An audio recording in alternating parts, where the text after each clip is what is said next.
So here we go. So this is the Sony DSX-S100, but I'm sure the S200 and 300 have the same problem. The problem here is that this ring is annoyingly bright.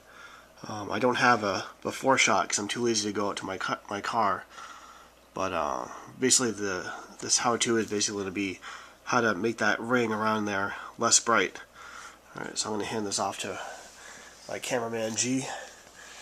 Alright, so first thing we want to do is this button, the control knob here pops, just basically pull it and it comes off. I actually loosened up a little bit.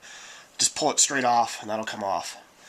Then what you want to do is flip the unit over and basically with pin drivers, you're going to undo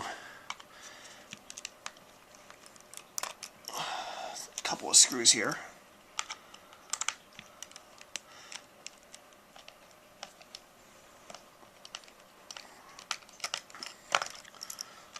Go 2,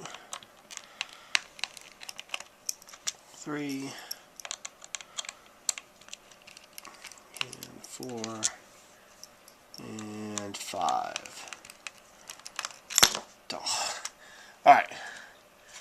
Then what happens is this won't come apart easy, so luckily we got some tools left over from an iPod touch screen replacement. Just basically jam this into the cracks here. I'm going to start with the bottom of the unit, and if you work that into the crack, there'll be a couple of tabs that you need to separate. You can use a guitar pick, you could use a screwdriver, you just might mar the outside edge, so take it easy. And you're just going to separate this, there we go, and this back comes off. Now watch out for the button here, there's a spring. So we're just going to pop that spring, and the open button here comes off. After that, the circuit board basically comes right out, and voila. So then the LEDs are, in fact, the flip here won't focus on these easily, but the LEDs are basically here, here, here, here, here, and here. This button you can set aside as well. So basically the idea here is we're going to cover up these LEDs with something. So I'm going to try a couple experiments. One thing I did was I already put tape on these to try to diffuse the light a little bit. This time we're going to try some nail polish on the tape and see if we can get that a little bit darker. So we're going to actually do that. It's going to be really dark, but we'll see. And luckily, since I got the tape on there, these will just come right off. We're going to cover up these LEDs. I suppose that if you didn't care about it, or if you just don't care about the way it looks, you could just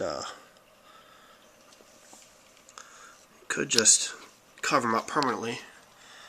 But again, I've got tape on there, so I can actually just pull these blotches right off. So we're gonna let that sit and dry, and then we're gonna check it out, see what happens.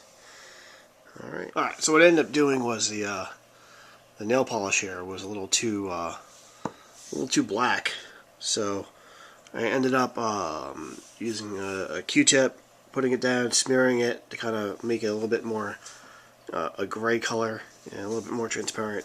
And just so I can get this done quicker, I put tape over the blotches, so that way it won't wreck the back of the diffuser in case it wasn't fully hardened. So that's what it looks like when it's done. I'm just going to reassemble it. And okay, so what I ended up doing was I did do these buttons here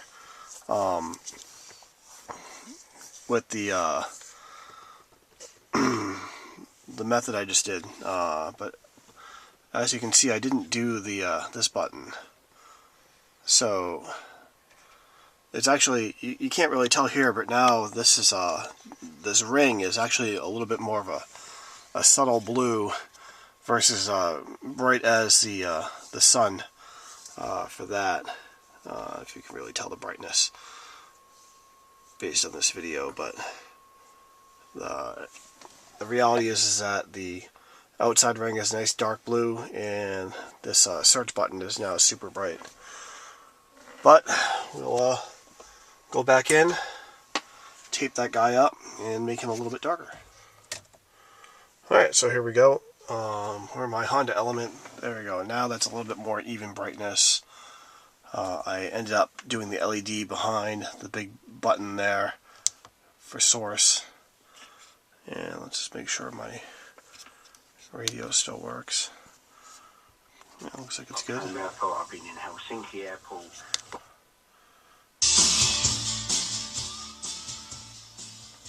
Looks like that's good. So everything works. It's the brightness is now in line with the other buttons, which is actually pretty nice. So much better. It's not going to blind me at night anymore. It's still pretty bright, but it's not blinding, so I like it. Alright,